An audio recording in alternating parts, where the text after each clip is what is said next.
নমস্কাৰ বন্ধু বান্ধৱীসকল, তোমালোকক এটা নতুন ভিডিঅ'লৈ পুনৰবাৰ স্বাগতম জনাইছোঁ। আজি আমি ক্লাছ 9ৰ মেথছৰ 1.3 এক্সাৰচাইজৰ কেইটামান ইম্পৰ্টেণ্ট কুৱেশ্যনছ আমি ডিছকাছ কৰিম। গোটেই 1.3 এক্সাৰচাইজটোত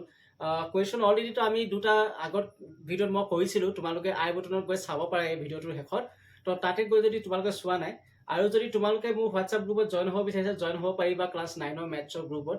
আজি আমি ক্লাছ 9ৰ মেথছৰ এই 1.3 এক্সাৰচাইজৰ খুব ইজিকৈ কেনেকৈ সলভ কৰিব লাগে বা কেনেকৈ আমি ইম্পৰ্টেণ্ট কুৱেশ্যনছখিনি কৰিম, তো তাৰ বাবে আমি শিকিম। তো ব'লা কোনো পলম নোহোৱাকৈ আজি আমাৰ ভিডিঅ'টো ষ্টাৰ্ট কৰোঁ। তো 1.3 এক্সাৰচাইজত তোমালোকৰ কুৱেশ্যন নম্বৰ 3, 1 আৰু 2টো অলৰেডি মই তোমালোকৰ আগৰ ভিডিঅ'ত কৰাই ৰাখিছোঁ, তাত গৈ তোমালোকে চাব পাৰিবা। তো আজি আমি কুৱেশ্যন নম্বৰ 3টো ষ্টাৰ্ট কৰিম। যে ইয়াতে কি দিছে 0.001 বাৰ দিছে। তো মই আগৰ ভিডিঅ'ত মই বুজাইছিলোঁ তোমালোকক যে 0.001 বাৰ যেতিয়া থাকে ন, তো ইয়াক আমি প্ৰথমতে কি কৰিম, আমি যেতিয়া সলভ কৰিব বিচাৰিম আমি প্ৰথম ধৰি ল'ম ইয়াক। ঠিক আছে, ধৰা হ'ল কি ধৰি ল'ম ইয়াকে x ইকুৱেল 0.001 আৰু বাৰ অৰ্থ হৈছে এই তিনিটা নাম্বাৰ ওপৰত বাৰ আছে, মানে এই তিনিটা নাম্বাৰ বাৰে বাৰে ৰিপিট হৈ থাকিব। 001 001 001 এই ধৰণে ৰিপিট হৈ থাকিব। ঠিক আছে, আমি ইয়াকে x ইকুৱেল 0.001 এই ধৰণে আমি ধৰি ল'লো ইয়াক x বুলি। অ'কে, এতিয়া ইয়াক আমি এটা সমীকৰণ দি ল'লো, নাম্বাৰ দি ল'লো, 1 নম্বৰ সমীকৰণ বুলি ধৰি ল'লো। নেক্সট আমি কি কৰিম যে এই যে x টো আছে, ঠিক আছে, এতিয়া মই কৈছিলোঁ যে ইয়াৰ পাছত তোমালোকে 10 পূৰণ কৰিবলগীয়া হ'ব পাৰে, 100 পূৰণ কৰিবলগীয়া হ'ব পাৰে বা 1000 পূৰণ কৰিবলগীয়া হ'ব পাৰে। এতিয়া ইয়াতে 10 পূৰণ কৰিম নে 100 পূৰণ কৰিম নে 1000 পূৰণ কৰিম ডিপেণ্ড কৰিব পেটাৰ্ণটোৰ ওপৰত। যদি মই তোমালোকক কৈছিলোঁ চাইডত তোমালোকে কৰি চাবা, যদি মই 10 পূৰণ কৰিলোহেঁতেন, তো 10 পূৰণ কৰিলে কি হ'ব চোৱা, এই লাইনটোতে আমি 10 পূৰণ কৰিম নহয় জানো, 1 নম্বৰ সমীকৰণৰ লগত আমি 10 পূৰণ কৰিম, তো নতুন এটা সমীকৰণ পাম। তো নতুন যিটো সমীকৰণ পাম, তেতিয়া এই দশমিকটো 10 পূৰণ কৰিলে কেইটা ঘৰ যাব, এটা ঘৰ যাব, এটা ঘৰ আগুৱাই যাব, তাৰমানে কি দশমিক ইয়াত থাকিব। তো আমাৰ যিটো নতুন সমীকৰণ হ'ব সেইটো আমি কি পাম, দশমিকটো ইয়াৰে যেতিয়া যাব, দশমিক 0.1 0.1 0.1। আৰু মই কৈছিলোঁ যে প্ৰথম যিটো সমীকৰণ আছে, সেই প্ৰথম যিটো সমীকৰণ আছে এই সমীকৰণৰ দশমিকৰ পিছত 001 001 এই যিটো পেটাৰ্ণ হয় ন, এই পেটাৰ্ণটো তোমালোকে এৰি নিদিবা। 10 পূৰণ কৰিলে এই পেটাৰ্ণটো ভাঙি যাব, ইয়াত দশমিকটো আহিব, তো 01 001 এনেকৈ আহিব। আমি 10 পূৰণ কৰিব নোৱাৰোঁ, তেতিয়াহ'লে 100 পূৰণ কৰিম নেকি? তো 100 পূৰণ কৰিম নে নকৰিম চাই লোৱা, যে দশমিকৰ পিছত ই কেইটা ঘৰ আগুৱাই যাব, দুটা ঘৰ আগুৱাই যাব 100 পূৰণ কৰিলে মানে। তো তেতিয়া কি হ'ব, ইয়াত দশমিক হোৱাৰ লগে লগে 10, ইয়াততো দশমিক আহি যাব ন, তেতিয়া ইয়াত দশমিক হোৱাৰ লগে লগে 100 100। তো আমাৰ আছিলে 001 001, হ'বগৈ কি 100 100। তো এই পেটাৰ্ণটোত গ'লেও আমাৰ আনচাৰ শুদ্ধ নহ'ব। তো গতিকে 1000 পূৰণ কৰিম নেকি চোৱা, তো 1000 যেতিয়া পূৰণ কৰিম তো দশমিক আৰু এটা ঘৰলৈ আগুৱাই যাব, ৰাইট। তো 1000 যেতিয়া পূৰণ কৰিম 1 নম্বৰ সমীকৰণটোৰ লগত, তো 1000 পূৰণ কৰিলে কি হ'ব, দশমিকটো ইয়ালৈ আহিব, হয়নে। আগত কি থাকিব আমাৰ ইম্পৰ্টেণ্ট সেইটো নহয়, আমাৰ ইম্পৰ্টেণ্ট হ'ল যে দশমিক যলৈকে আমি নিম, যিমানটো নাম্বাৰ বা যিমানটো সংখ্যা পূৰণ কৰিলে দশমিকটো যিমানটা ঘৰ আগুৱাই যাব, তাৰ পাছত দশমিকৰ পাছত কি হ'ব, ইয়াত দশমিকটো আহি গ'ল, ইয়াৰ পাছত 001 001 এইটো এটা পেটাৰ্ণত গৈ থাকিব। আমি 1000 পূৰণ কৰিম, আমি কি লিখিম, দুয়োফালে 1000 পূৰণ কৰি পাওঁ, আমি এনেকৈ লিখিম 1000 পূৰণ কৰি পাওঁ। কি পাম তেতিয়া, আমি 1000 যেতিয়া পূৰণ কৰিম তো এফালে 1000 পূৰণ কৰিলে 1000x হৈ যাব, আৰু এফালে যেতিয়া 1000 পূৰণ কৰিম এই দশমিকটো কেইটা ঘৰ আগুৱাই যাব, একক দশক শতক, আৰু এই দশমিকটো এই ঘৰটোলৈ আগুৱাই যোৱাৰ লগে লগে 1000। তাৰমানে কি হ'ব, বাহিৰত 001 থাকিব, দশমিক ইয়ালৈকে যে আগুৱাই যাব, তাৰপিছত 001 001 এই ধৰণে যাব, 001 001 এই ধৰণে যাব। অ'কে, তো ইকুৱেশ্যন নাম্বাৰ 2। কাৰণ চোৱা এতিয়া দশমিকৰ পাছত দুয়োটাতে হিচাপটো মিলিছেনে, ক্ৰম যিটো আছে 001 001 ইয়াতো 001 001 মিলিছে। তো গতিকে আমি 1000 পূৰণ কৰিব পাৰিম। এতিয়া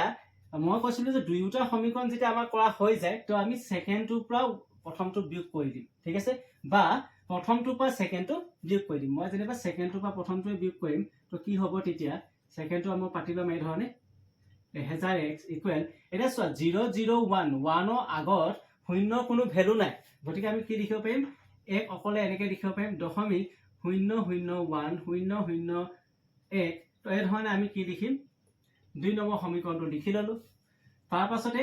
1 নম্বৰ সমীকৰণটো ইয়াৰ তলত পাতিম, x ইকুৱেল 0.001 বা আৰু দিব পৰা 0.01 এই ধৰণে আমি পাতি ল'ম তাৰ পাছতে যিহেতু আমি বিয়োগ কৰিছিলো তো ইয়াতে মাইনাস হৈ যাব ইয়াতো মাইনাস কৰিম হয়নে দুইফালে মাইনাস কৰিম তো 1001 ৰ পৰা x বিয়োগ কৰিলে একো নাই মানে কি আছে ইয়াতে 1 এটা আছে তো 1 বিয়োগ কৰিলে কি হ'ব 999x ইকুৱেল এফালে কি হৈ যাব দশমিকৰ পাছত চোৱা 001 ইয়াতো দশমিকৰ পাছত 001 তো এই দশমিকৰ পাছৰ অংকখিনি কি হ'ব কেনসেল হৈ যাব তো 1 ৰ পৰা 0 বিয়োগ কৰিলে কি হ'ব আমাৰ 1 হ'ব তো নেক্সট লাইন আমি কি পাম x ইকুৱেল টু 1/999 পূৰণ হৈছে তো এইটো সাইড যাব তো কি হ'ব 1/999 আৰু আমি p/q আকাৰত ইয়াক প্ৰকাশ কৰিলো 1/999 তো এটো হ'ব আমাৰ আনসাৰ নেক্সট কোৱেশ্চনটো মন কৰা 0.54 বাৰ তো ইয়াকো আমি আগত কৰা নিচিনাকৈ ইয়াকো আমি কি কৰিম ধৰি লম প্ৰথম x বুলি হয়নে ধৰা হল x ইকুৱেল 0.54 বাৰ আছে 5 4 ওপৰত বাৰ আছে তাৰ মানে 5 4 5 4 এই ধৰণে কি হ'ব ৰিপিট হ'ব তো এটো ইকুৱেশ্যন নাম্বাৰ 1 দি ললো আমি ঠিক আছে নেক্সট আকৌ কি কৰিম এতিয়া আমি 10 পূৰণ কৰিলে কেটা ঘৰ যাব এটা ঘৰ যাব তো দশমিকৰ পাছত 4 5 4 5 কে আৰম্ভ হ'ব হয়নে এটা ঘৰ যাব তো দশমিকৰ পাছত 4 5 4 5 যেটো ইয়াৰ লগত নিমিলিব যদি মই 100 পূৰণ কৰো দশমিকৰ পাছত দুটা ঘৰ যাব তাৰ মানে ইমান দুখত থাকিব তো ইমান দুখত যদি থাকে দশমিকৰ পাছত 5454 স্টাৰ্ট হ'ব ন যেটো আমাৰ 1 নম্বৰ সমীকৰণৰ ক্ৰম আছে হেতু ধৰণে স্টাৰ্ট হ'ব তো গতিকে আমি কি কৰিম দুয়োফালে কিমান পূৰণ কৰিম দুয়োফালে 100x 100 ৰে পূৰণ কৰি পাও 100 ৰে পূৰণ কৰি পাও 100 ৰে পূৰণ কৰি কিমান পাম বাওঁফালে 100 পূৰণ কৰিলে 100x হৈ যাব সোঁফালে দশমিকটো ইমান দুখ আগুৱাই যাব যদি 100 পূৰণ কৰো তেতিয়াহলে কিমান হ'ব যে 5 আৰু 4 আগত থাকিব মানে 5 4 আগত থাকিব কাৰণ দশমিকটো ইয়ালে যাব তো দশমিকৰ পিছত 5454 দশমিকৰ পিছত 5454 এই ধৰণে যাব আৰু ইয়াক আমি ইকুৱেশ্যন নাম্বাৰ 2 দি লম এটা চোৱা দশমিকৰ পিছত মিলিছে নে 545454 এটো 5454 মিলিছে তেতিয়ালে সিম্পলি আমি কি কৰিম 2 ৰ পৰা 1 বিয়োগ কৰি দিম তো 2 নম্বৰ সমীকৰণ হৈছে 100x ইকুৱেল 54.5454 এই ধৰণে যাব আৰু ইটো সাইডে সৰি তাৰ তলতে x ইকুৱেল টু 1 নম্বৰ সমীকৰণ কি হবে বিয়োগ কৰিম কি আছিল 0.545454 এই ধৰণে যাব তাৰ পিছত যেহেতু আমি মাইনাস কৰিছো দুয়োফালে ইয়াত মাইনাস দিম তো 100x ৰ পৰা একো নাই মানে 1 এটা আছে 1x মাইনাস কৰিলে কিমান হ'ব 99x হ'ব ৰাইট তাৰ পাছতে 54 এটো পইণ্টৰ পাছত 5454 পইণ্টৰ পাছত 5454 এখিনি কেনসেল যাব তো থাকি যাব কি 54 আৰু 0 থাকিব তো 54 পৰা 0 বিয়োগ কৰিলে কি হ'ব 54 এ হ'ব তো আমাৰ নেক্সট লাইন কি হ'ব x ইকুৱেল টু 54 99 টো পূৰণ হৈছে এটো সাইড পঠিয়াই দিম আমি কাৰণ এফালে কাম নাই 100 মান উলিয়াব লাগে ন তো 99 টো পূৰণ হৈছে ইফালে গলে কি হ'ব হৰণ হ'ব তো আমাৰ আনসাৰ কিমান হ'ব 54/99 p/q আকাৰত আমি ইয়াকো উলিয়াই ললো এবাৰ কোৱেশ্চনটো আহিছো কোৱেশ্চন নম্বৰ 5 0.59 বাৰ এটো অকনমান বেলেগ আগৰ কোৱেশ্চন বিলাককৈ গতিকে ইয়াত আছে 0.59 বাৰ তাৰমানে 9 ওপৰতহে বাৰ আছে তো গতিকে আমি কি কৰিম প্ৰথমটো আমি ধৰি লবই লাগিব বাৰু তো ধৰা হল x ইকুৱেল 0.59 এটা 5959 কৈ না যায় 9 ওপৰত বাৰ আছে তো কি ধৰণে যাব 5999 এই ধৰণে যাব ওকে এই ধৰণে যাব তো ইয়াক আমি 1 নম্বৰ সমীকৰণ দি লম নেক্সট আমি কি কৰিম যদি নেক্সট লাইনটোত আমি যদি 10 ৰে পূৰণ কৰো কি হ'ব চাও দশমিকটো এটা ঘৰ আগুৱাই যাব ইমান দুখত আহিব তো দশমিকৰ এফালে থাকিব 5 এটো পা আমাৰ কোনো কথা নাই কিন্তু দশমিকৰ পিছফালে দশমিক 9999 এই ধৰণে থাকিব মানে নেক্সট যদি মই 100 ৰে পূৰণ কৰো দশমিকটো কেটা ঘৰলে আগুৱাই যাব এই দশমিকটো দুটা ঘৰলে আগুৱাই যাব ঠিক আছে দশমিকটো দুটা ঘৰলে আগুৱাই যাব তেতিয়া 59 থাকিব দশমিকৰ এফালে আৰু দশমিক 999 থাকিব ইপাৰে যদি মই 1000 ৰে পূৰণ কৰো দশমিকটো কেটা ঘৰ আগুৱাই যাব আৰু এটা ঘৰ বেছিকে আগুৱাই যাব তেতিয়া এফালে থাকিব 599 আৰু দশমিকৰ পাছত কি থাকিব 9999 তেনেকৈ থাকিব তো যি কোনো উপায় কৰিলেও আমি দশমিকৰ পাছত যে এই 1 নম্বৰ সমীকৰণত যে 5 দি আৰম্ভ হৈছিল কোনো টুত আমি 10 পূৰণ কৰিলেও 5 দি আৰম্ভ কৰিব নোৱাৰো 100 পূৰণ কৰিলেও কৰিব নোৱাৰো 1000 পূৰণ কৰিলেও কৰিব নোৱাৰো গতিকে আমি ইয়াত 10 ৰে বা হক বা অন্য কিবাহে এক নম্বৰ সমীকৰণটোৰ লগত আমি পূৰণ কৰিব নোৱাৰো গতিকে আমি বেলেগ এটা উপায়ত কৰিব লাগিব কি কৰিম তো আমি ইয়াতে দুটা সমীকৰণ ইয়াৰ পৰা উলিয়াই ল'ম প্ৰথম আমি কি কৰিম জানানে প্ৰথম আমি কৰিম দুয়োফালে প্ৰথম দৰে পূৰণ কৰি দিওঁ ওকে দৰে পূৰণ কৰি পাওঁ কিমান পাম এফালে 10x হৈ যাব আৰু ইফালে দশমিকটো এটা ঘৰলৈ আগুৱাই যাব এই যেটো দশমিক আছে এটা ঘৰলৈ যাব তো 5 দশমিক এটা ঘৰলৈ গ'লে দশমিক 999 এনেকৈ থাকিব 999 এই ধৰণে যাব তো ইকুৱেশ্যন নাম্বাৰ আমি 2 নম্বৰ পালো মানে ইকুৱেশ্যন নাম্বাৰ 2 পালো আমি ওকে ইয়াৰ পাছতে আকৌ আমি কি কৰিম এটা সমীকৰণ তো পালো বাৰু ঠিক আছে এইটো সমীকৰণ আকৌ আমি কৰিম ইয়াৰ পৰা দুয়োফালে এবাৰ 100ৰে পূৰণ কৰিম বা তোমালোকে আৰু এটা 10 পূৰণ কৰি ল'ব পাৰে ইয়াতে ঠিক আছে মই ঠিক আছে 10ৰে পূৰণ কৰিছো যেনিবা 10ৰে পূৰণ কৰি পাওঁ কি পাম 10 মানে এক নম্বৰ সমীকৰণটোৰ লগত এবাৰ পূৰণ কৰা নাই মই কি কৈছো দুয়োফালে এই সমীকৰণ যেটো আছে এই সমীকৰণটোক মই 10ৰে পূৰণ কৰিছো তেতিয়া কিমান হ'ব 10 দুগুণ 100x হৈ যাব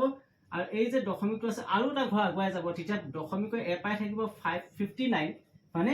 আৰু দশমিকৰ এ পাই থাকিব 59 কাৰণ দশমিকটো এটা ঘৰ আগুৱাই যাব ন তো দশমিকৰ পিছত 999 এই ধৰণে থাকি যাব তো ইকুৱেশ্যন নাম্বাৰ 3 পালো এতিয়া আমি এই তিনিটোৰ পৰা হে দুইটো বিয়োগ কৰিম কাৰণ চোৱা দশমিকৰ পিছত 999 দশমিকৰ পিছত 999 আৰম্ভ হৈছে আগফালে কি ষ্টাৰ্ট হৈছে এটা চাবলৈ আমাৰ প্ৰয়োজন নাই গতিকে আমি কি কৰিম 3 - 2 কৰিম ওকে 3 - 2 কৰিম নম্বৰ সমীকৰণটো 100x = 59.999 হল আৰু 2 নম্বৰ সমীকৰণটো হৈছিল 10x = 5.999 এধৰণে আছিল ৰাইট তো এতিয়া আমি যেতিয়া ইহঁতক মাইনাস কৰিম তো 100x ৰ পৰা 10x মাইনাস কৰিলে 90x 90x হ'ব হয়নে 59 ৰ পৰা 5 মাইনাস কৰিলে কিমান হ'ব 54 আৰু দশমিকৰ পিছত ইফালৰ কিন্তু এনেও কেনসেল হ'ব তো দশমিকৰ পিছত 0 ওলাই একচুয়ালি তো 0 কোনো ভ্যালু নাই সেইকাৰণে মই নাই পতা তো নেক্সট লাইন কি হ'ব x = 54 92 পূৰণ হৈছে এইটো সাইড যাব তো হৰণ তো আমাৰ এটো হ'ব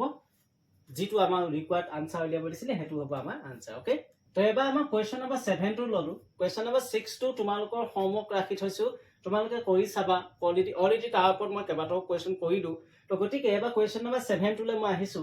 তো কি দিছে কোৱেশ্চনটো 32.1235 বাৰ তো বাৰটো 35 ৰ ওপৰত হে দিছে তো গতিকে আমি জি দিলো নিদিলো আমি প্ৰথম কি লম হলে ধৰি লব লাগিব হয়নে ধৰা হল x = 32.1235 বাৰ এটা এই বাৰটো আমি উঠাই দিম কিমানকে যাব এটো 35 এনেকে যাব যেতিয়া আমি বাৰটো উঠাই দিম 35 কে যাব ঠিক আছে ইকুৱেশ্যন নাম্বাৰ 1 দিব পাৰা এতিয়া আমি কি কৰিম এই এক নম্বৰ সমীকৰণটোৰ লগত যেহেতু অথনি কৰিছিলো সোৱা দশমিকৰ আগত 32 আছে ইট ডাজন্ট ম্যাটাৰ কথা হল কি দশমিকৰ পিছত যে 12 আছে ইটো ৰিপিট নাই হয় ৰিপিট তো 35 হৈছে তো গতিকে আমি প্ৰথমতে এই 12টো বাহিৰলৈ লৈ নিম যাতে দশমিকৰ পাছত 3535 কে ষ্টাৰ্ট হয় তো যদি বাহিৰলৈ আনিব বিচাৰো দশমিকটো কেটা ঘৰ জপিয়াব লাগিব দুটা ঘৰ জপিয়াব লাগিব মানে দশমিকটো 1ত নহয় দশমিকটো 2 লে জপিয়াব লাগিব তাৰমানে আমি কিমান পূৰণ কৰিম আমি এক নম্বৰ সমীকৰণটোৰ লগত 100 পূৰণ কৰি দিম এক নম্বৰ সমীকৰণৰ লগত 100 পূৰণ কৰিলে এই দুটা ঘৰ জপিয়াব তেতিয়া কি হৈ যাব 100x = 32 এই 1 2 2 এনেকে হ'ব দশমিকটো দুটা ঘৰ জপিয়াই দিব 100 পূৰণ কৰিলে তেতিয়া কি হ'ব 0.3535 এনেকে থাকিব তো ইকুৱেশ্যন নাম্বাৰ আমি কিমান পালো 2 এটা পালো হয়নে এতিয়া আমি ইকুৱেশ্যন নাম্বাৰ 2 লগত সমীকৰণ 2 লগত আমি আকৌ কিমান পূৰণ কৰিম 10 পূৰণ কৰিলে এই দশমিকটো এটা ঘৰহে আগুৱাব তো দশমিকৰ পিছত 5 সোৱা দশমিকটো যেতিয়া এটা ঘৰ আগুৱাব ইয়াত থাকিব তো 5 3 5 এই ধৰণেহে যাব আমাক লাগে 3535 ক্ৰমটো তো গতিকে আকৌ আমি কি কৰিম দশমিক 2 সমীকৰণটোৰ লগত 100 পূৰণ কৰিম আকৌ তেতিয়া কিমান হৈ যাব 100 টো অলৰেডি হৈ আছিল তো আৰু 100 পূৰণ কৰিলে কিমান হ'ব 10000 হৈ যাব নহয় জানো x = এটো কিমান হৈ যাব 3212 100 পূৰণ কৰিছো দশমিক আৰু দুটা ঘৰলৈ আগুৱাই যাব তো এটো 35.35 ওকে ইকুৱেশ্যন নাম্বাৰ 3 তো এই ধৰণে তোমালোকে যেতিয়া কৰি থাকিবা এই ধৰণে কৰি যাওতে তোমালোকে বেলেগ ষ্টাইলটো কৰিব পাৰিবা মানে ইয়াতে তোমালোকে 100 যে মই পূৰণ কৰিলো তোমালোকে 1000 লাগে আৰু বেছিকেও পূৰণ কৰিব পাৰিবা ইচ্ছা কৰিলে তো এতিয়া আমি এই 3 নম্বৰ পৰা 2 নম্বৰটো বিয়োগ কৰি দিম কাৰণ দশমিকৰ পিছত 3535 ষ্টাৰ্ট হৈছে হয়নে এনেকৈ হৈছে ইয়াতো দশমিকৰ পিছত 3535 ষ্টাৰ্ট আছে গতিকে আমি 3 নাম্বাৰ ইকুৱেশ্যনটোৰ পৰা 2 নাম্বাৰ ইকুৱেশ্যন কি কৰিম বিয়োগ কৰিম তো 10,000 xৰ পৰা 321235 দশমিকৰ পিছত 3535 এই ধৰণে যাব তাৰ পাছতে 2 নম্বৰ সমীকৰণটো হৈছে 100x ইকুৱেল 32 সো ইয়াত তললৈ পাতিম আমি 3212.3535 এই ধৰণে যাব ইয়াৰ পাছতে মাইনাস কৰিম আমি দুইটাতে হয়নে যেটা মাইনাস কৰিম 10000 x ৰ পৰা 100x বিয়োগ কৰিলে কি হ'ব 9900 x হৈ যাব ঠিক আছে তাৰ পাছতে এফালে কি হ'ব 5 ৰ পৰা 2 গলে 3 3 ৰ পৰা 1 গলে 2 2 ৰ পৰা 2 গলে 0 11 ৰ পৰা 3 গলে 8 1 3 থাকিব হয়নে 5 ৰ পৰা 2 একবাৰ চেক কৰি লোৱা 2 0 8 এফালে 1 থাকিব 3 ওকে দশমিকৰ পিছত 0 থাকিব তো 0 আমাৰ কোনো ভ্যালু নাই তো x ইকুৱেল টু কি হৈ যাব তো নেক্সট লাইনত 318023 by 9900 is the answer okay